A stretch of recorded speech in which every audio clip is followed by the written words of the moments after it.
Pierre Laurent, bonjour. Bonjour Karine. Merci d'avoir accepté notre invitation. Un plaisir. Alors, d'où vient votre intérêt pour Jean Moulin? Alors, il est très ancien cet intérêt parce qu'il est à la fois personnel et familial.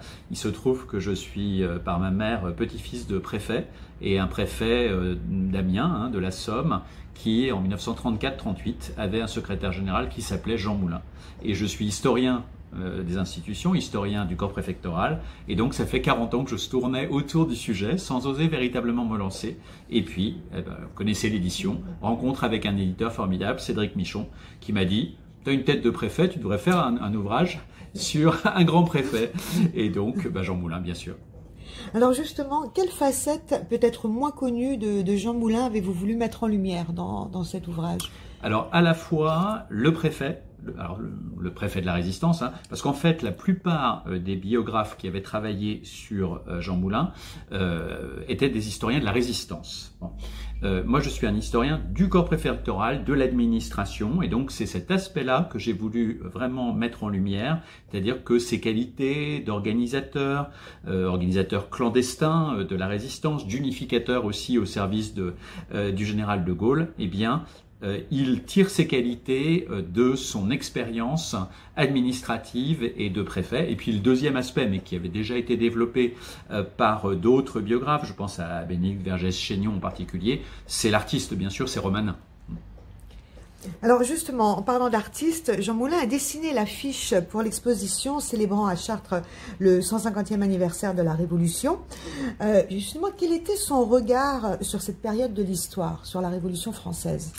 Excellente question, parce qu'il était très attaché à la Révolution française. Alors malheureusement, l'exposition qui devait se tenir aux archives départementales d'Eure-et-Loir, à Chartres, n'a pas eu lieu, un peu comme le festival de Cannes organisé par Jean Zay en 1939, parce que ça démarrait le 1er septembre.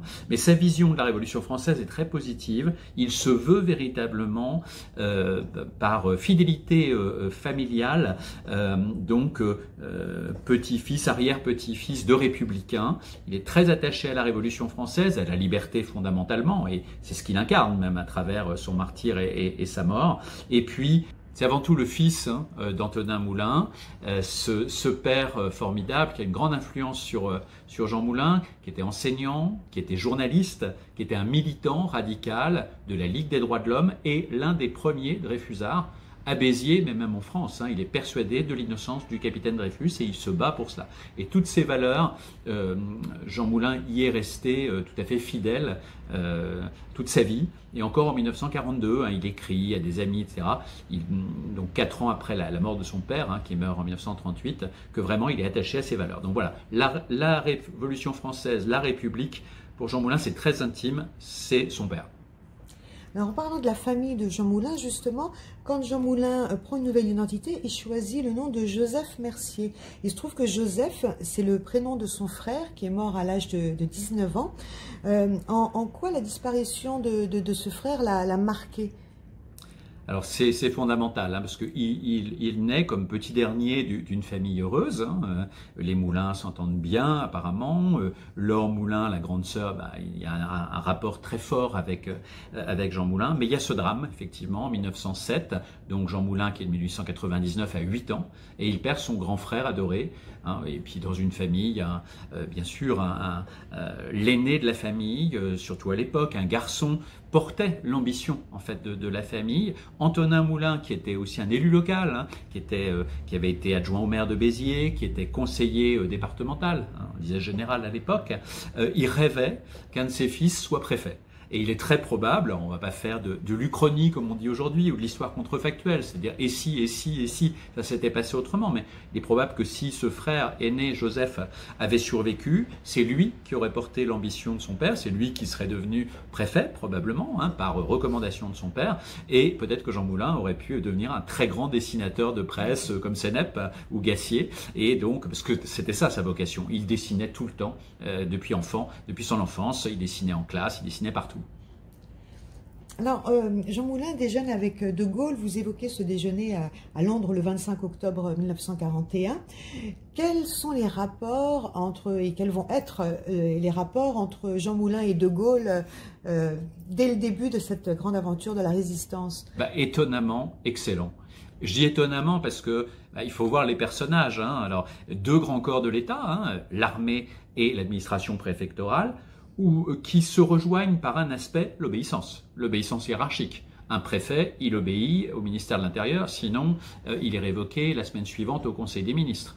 Un général, un militaire plus généralement, obéit aussi. Eh bien, ce sont deux rebelles, puisqu'il y a le général de brigade de Gaulle qui, soutenu par Georges Mandel, désobéit et s'exile.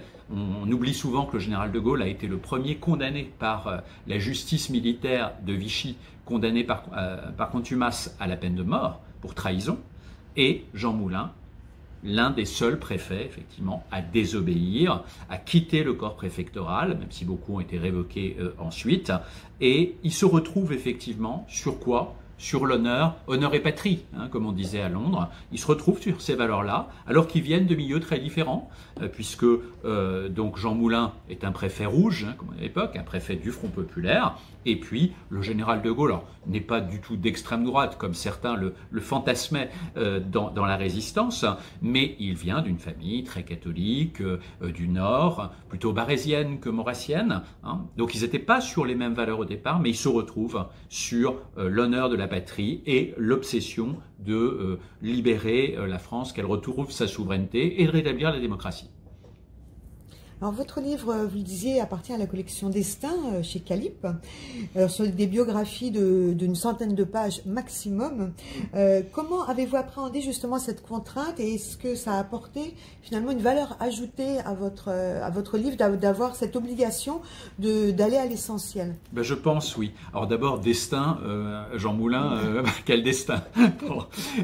Mais pour répondre vraiment à votre question, oui, c'est très stimulant. C'est à la fois frustrant, parce qu'il y a beaucoup de choses à dire évidemment sur Jean Moulin, mais à la limite, si j'avais voulu faire une biographie de 500 pages, ça aurait été moins utile parce qu'il y en avait déjà et d'excellentes. Il y a évidemment les ouvrages de Daniel Cordier, il y a les ouvrages de Bénédicte Vergès-Chaignon, il y a Jean-Pierre Azéma également, hein, qui avait écrit une très bonne biographie de Jean Moulin. Donc là, j'apportais, je pense, quelque chose de complémentaire pour un lecteur ou une lectrice qui ne connaît pas forcément au-delà du discours d'André Malraux, de quelques images de l'INA du 19 décembre 1964, l'entrée au Panthéon, qui était finalement, quel est l'inconnu du Panthéon, qui était vraiment Jean Moulin. Ben là, en 2 heures de lecture à peu près, hein, en prenant son TGV ou son avion, eh bien, on peut avoir l'essentiel sur la vie de Jean Moulin, sur sa mémoire aussi, hein, qu'est-ce qu'il a laissé comme trace. Donc c'est très stimulant, oui.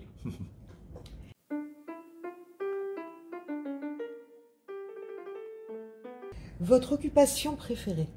À lire et écrire. Pour quelle faute avez-vous le plus d'indulgence? La naïveté. Je sais pas si c'est une faute. Non, ça va pas. Non, pour quelle faute? Faute de goût. Si Dieu existe, qu'aimeriez-vous l'entendre dire après votre mort? Bienvenue. Merci beaucoup Pierre Laurent. Merci à vous.